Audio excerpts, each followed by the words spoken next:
പ്രതിപക്ഷ നുണേശന്റെ ഇന്നത്തെ ഫ്രഷ് നുണ സഭ അലമ്പാക്കിയതുമായി ബന്ധപ്പെട്ട വിഷയത്തിലാണ്. ശ്രദ്ധിക്കുക, സഭ എങ്ങനെയാണ് അലമ്പാക്കിയതെന്ന് നുണേശൻ ഒരു 916 നുണ തട്ടിവിടുന്നത് കേട്ടെ.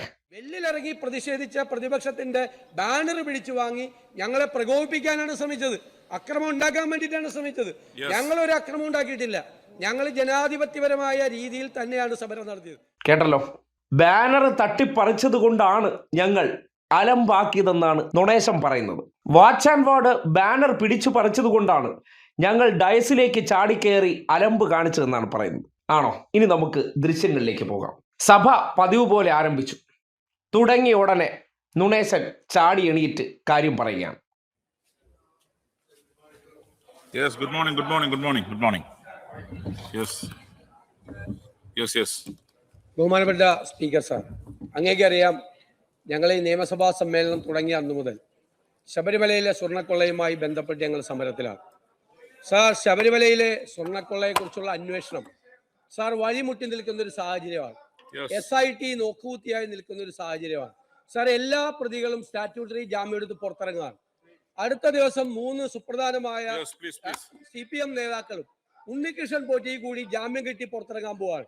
സാർ, സ്വർണ്ണക്കൊള്ള ശബരിമലയിലെ അയ്യപ്പന്റെ സ്വർണം കവർന്നത് യാതൊരു തെളിവുമില്ലാതെ, ഇനി പുതിയ പ്രതികളെ കുറിച്ചുള്ള അന്വേഷണം പോലും നടത്താതെ ഉള്ള പ്രതികൾക്ക് പുറത്തിറങ്ങാനുള്ള അവസരം ഉണ്ടാക്കി കൊടുത്തുള്ള അപകടകരമായ നിലയിലേക്ക് SIT അന്വേഷണത്തേക്കാണ്. സാർ, മുഖ്യമന്ത്രിയുടെ ഓഫീസിന്റെ സമ്മർദ്ദം കൊണ്ടാണ് സാർ SIT ഇങ്ങനെ ചെയ്യുന്നത്. സാർ, അതുകൊണ്ട് ഞങ്ങൾ സമരം കടുപ്പിക്കാൻ തീരുമാനിച്ചു. ഞങ്ങൾ ഈ സഭയിലും ഞങ്ങൾ ആ സമരം ഈ സഭയ്ക്കകത്തേക്കും തുടരാൻ തീരുമാനിച്ചിരിക്കുന്നു. ഞങ്ങൾ സഭാ നടപടികളുമായി സഹകരിക്കുന്നില്ല എന്ന് അങ്ങേ അറിയിക്കുന്നു. സർ, ചോദ്യം നമ്പർ 91, പാർലമെന്ററി മിനിസ്റ്റർ.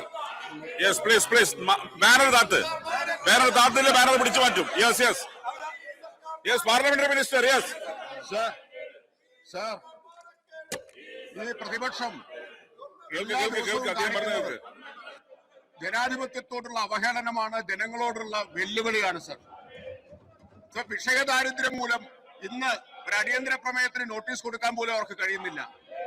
എന്നൊരു അതിക്രമമാണ് സർ കാണിക്കുന്നത്. എല്ലാ ദിവസവും അങ്ങയുടെ മുഖം മറച്ചുകൊണ്ട് വെല്ലിലിറങ്ങി കാണിക്കുന്ന ഈ അതിക്രമം ജനങ്ങൾ കാണുന്നുണ്ട്.